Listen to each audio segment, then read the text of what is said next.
Continuamos con la unidad 8. Vamos ahora al punto B, titulado Formas de existencia eclesial. Primero vamos a ver los laicos en la Iglesia. Hablar de los laicos muestra el protagonismo de la comunidad y del sacerdocio común, es decir, de que todos, por el bautismo, somos responsables de la misión eclesial, es decir, una eclesiología global. Lo que tenemos que evitar es la reivindicación de poderes. La idea de que todos pueden hacer todo o que todos, o la opinión de todos vale igual en cualquier situación es equivocada. Por ahí el autor la llama democraticismo como una forma de clericalismo encubierto. El problema está acá, no en cómo nosotros consideramos el poder. Si para nosotros la autoridad es una forma de servicio, o es una forma de reivindicarnos a nosotros mismos. Es ahí donde surgen las luchas de poderes, a veces entre los distintos agentes pastorales, y donde se va como mellando o arruinando cada comunidad. La idea de laicos parte de esa diferencia sacramental entre el sacerdocio común, dado por el bautismo, y el sacerdocio ministerial, dado por el ministerio del orden.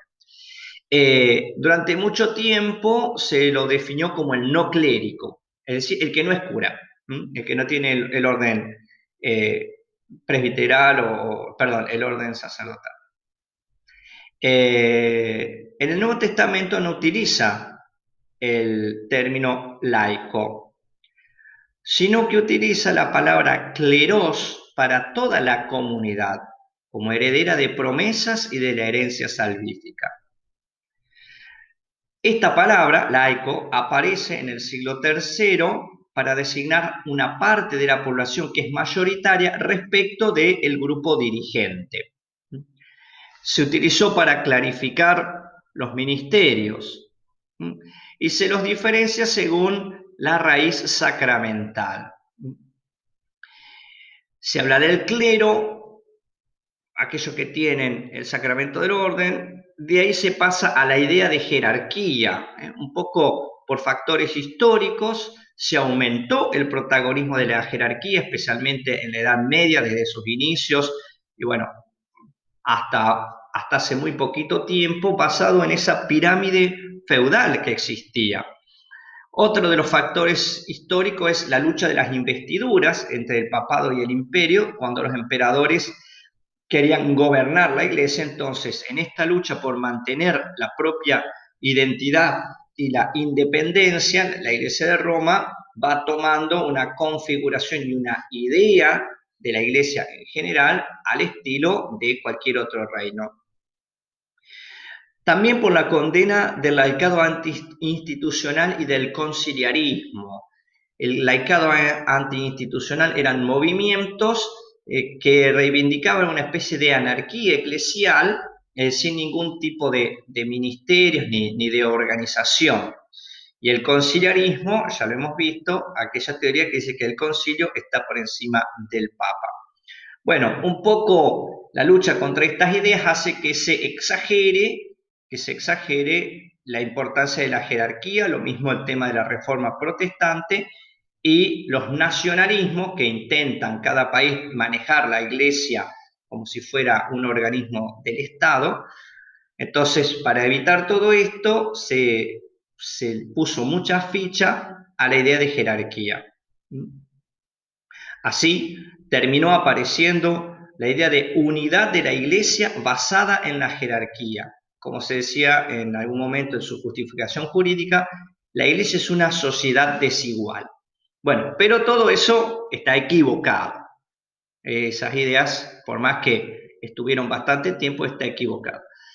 Es en el siglo XX, con el protagonismo de la acción católica, con la teología del laicado de Yves Congar y con el Vaticano II, donde hay un intento de presentación positiva, como Lumen Gentium capítulo 2 y el punto 31, donde hay una reivindicación de la comunidad, de la presencia de los laicos. Y esto va a cuajar en el Sínodo del año 1987 y el documento Christi Fidelis Laicis, donde más que de jerarquía se habla de pastores, ministerio ordenado, dice que sacerdotes son todos los bautizados y hay una pertenencia de todos al misterio de la Iglesia. El tema de la definición y lugar de los laicos trae problemas prácticos, más allá de que en la teoría muchas cosas estén bien, trae problemas prácticos, asuntos que hay que resolver. Pero, más allá de eso, hay ciertas tendencias a decir, bueno, si laicos viene de la hoz, que significa pueblo, ¿no somos todos el pueblo de Dios también, aquellos miembros a los que se les llama de la jerarquía? Entonces algunos proponen la desaparición del término laico. Otros definir al laico no porque no es clérigo, sino por lo secular, su estar en el mundo. Otros proponen un binomio no clérigo-laico, sino comunidad-ministerios, y dentro de estos ministerios entrarían muchos otros que son hoy llamados ministerios laicales. Otros proponen poner la laicidad como lo central de toda la Iglesia y otros decir que nosotros somos cristianos y basta, sin buscar definiciones extras. Creo que es importante para ubicar esto más allá de las diferencias de palabras que puede existir, pensar que a los laicos todos somos fieles en Cristo. A los laicos les toca principalmente, aunque no exclusivamente, el testimonio secular. A los ministros, el servicio a todos, no estar por encima de los demás, sino al contrario, por debajo, sirviendo. Y los consagrados, tengan o no el orden sagrado, acá consagrado me refiero a los religiosos y religiosas, que pueden los religiosos o no ser curas, el testimonio escatológico, es decir, presentar en el mundo actual esa situación de total unión con Dios que se tendrá luego. Otra de las cuestiones que nosotros tenemos que ver, justamente por esto, es la vida consagrada. Antes se le llamaba vida religiosa. El documento Vita Consagrate en el punto 5 dice que es como una planta con muchas ramas. Cuando hablamos de vida consagrada, en este aspecto, estamos hablando de una consagración no sacramental, llamada a través de los 3 votos, de castidad, de pobreza y de obediencia. También era considerado antes como estado de perfección, porque bueno, se asimilaba a esa sola dependencia con Dios sin ninguna distracción mundana que tendremos en la escatología definitiva.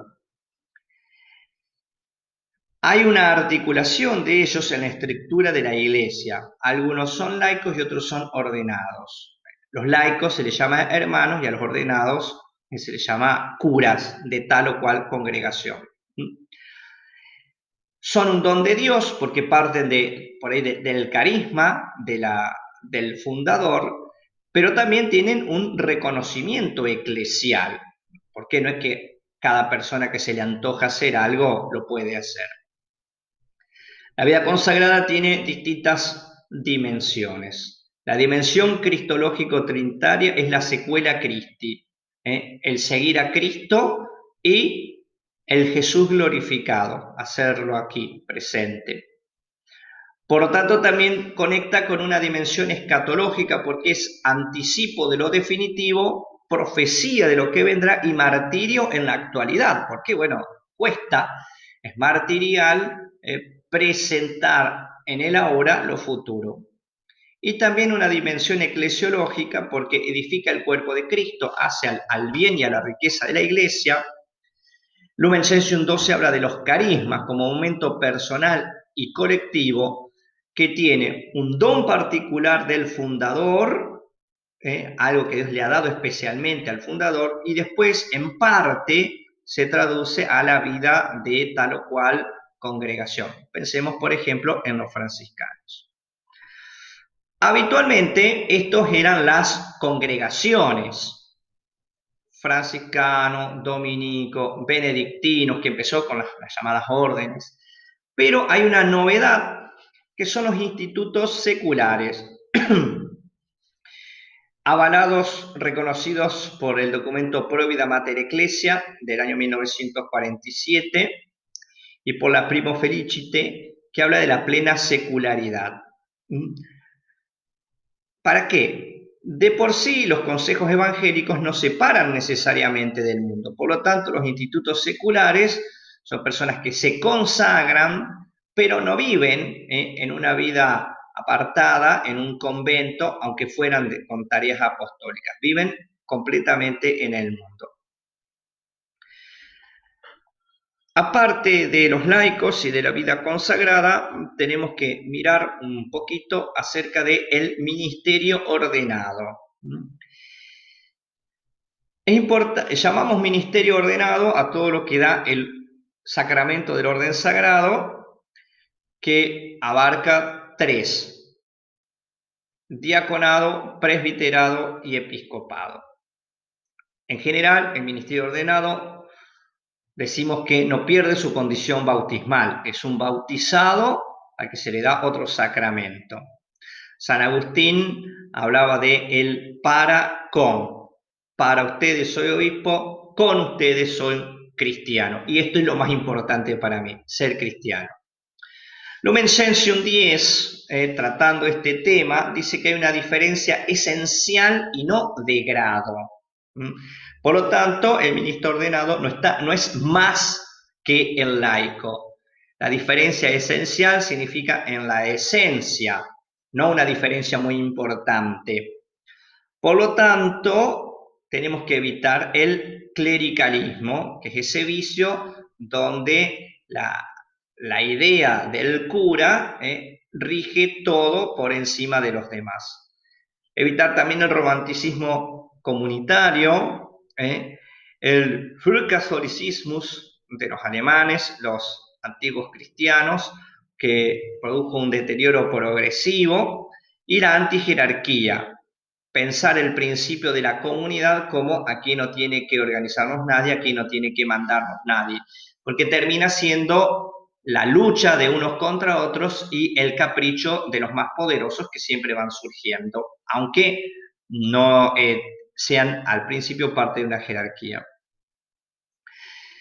En las iglesias neotestamentarias había ya una dinámica, algunos todos, lo vemos con los apóstoles y la comunidad, con los delegados de los apóstoles y la comunidad. Por eso hay un momento previo que es normativo y vinculante. Por ejemplo, la norma de doctrina de Romanos 6:17, 1 Corintios 11:53 y 15:3. Nos habla de que algunos tienen una responsabilidad. Esta responsabilidad recae sobre la episcopé. De ahí viene la palabra episcopo y luego obispo, que es un ministerio cualificado y específico confiado en un acto ritual. Esto muestra la precedencia como comunidad, no se viene de sí mismo. Es decir, si yo recibo mi ser cristiano o incluso mi ser sacerdote consagrado de otro, quiere decir que ese otro está representando a Cristo ante la comunidad. No es un poder autónomo que tiene tipo mágico tal o cual persona. Es la mediación del a priori de Cristo, por lo tanto, nos muestra la imposibilidad de la autorredención. Los sacramentos se reciben, incluso el ser cristiano se recibe. Por eso, el obispo en este caso representa a Cristo pastor, aunque también va a representar sensiblemente a la comunidad toda frente al cristiano individual. Así, se habla de una representatividad simbólica y sacramental. El ministro ordenado obra in persona Christi, es decir, en la persona de Cristo. Son las suyas acciones atribuidas a Dios pronunciadas por los hombres. Estas acciones son los sacramentos. Por eso es ahí donde se actúa in persona Christi, no en cualquier cosa. Yo cuando les estoy dando esta clase les hablo como profesor, como persona individual, como cristiano, pero no, incluso como sacerdote, pero no les hablo in persona Christi. El consagrado muestra al actuar in persona Christi el sí de Dios a los hombres, pero también actúa in persona ecclesiae, porque representa ese previo que es la iglesia como globalidad ante el cristiano individual. El ministro es, por tanto, un órgano, un instrumento de la iglesia, y es el sí de los hombres a Dios. Por lo tanto, siguiendo a Lumen Gentium 20, podemos decir que la Iglesia es una sociedad jerárquicamente organizada por institución divina, pero no tiene que entenderse la jerarquía con el modelo de la pirámide, o diría yo más bien invertir la pirámide, donde los que tienen más responsabilidad tienen que tener un mayor servicio. Esta idea de la jerarquía en la iglesia ha sido atacada un poco por utopismo e inmadurez. Las sociedades necesitan organizarse. Sí tiene que haber una conversión y una transformación, y no legitimarse por un concepto general de la autoridad, sino que vivir en la diaconía, no solamente el diácono, sino también los demás ministros ordenados, diaconía que significa servicio, servicio de esclavo, como Jesús que lavó los pies a sus apóstoles. Y acá esto es lo fundamental para poder entender cuál es la función de la jerarquía. Sustituir la lógica del dominio por la lógica de la fraternidad, que es lo que Jesús le pidió a los apóstoles. Si yo, en cualquier puestito que tenga, sea a través de un ministerio ordenado, sea incluso como profesor o como encargado de la Cáritas o de un grupo de catequesis, utilizo esta autoridad que se me ha confiado para el servicio, la utilizo para dominar a los demás, un raye mío de necesitar hacerlo, y me estoy equivocando y además estoy pecando.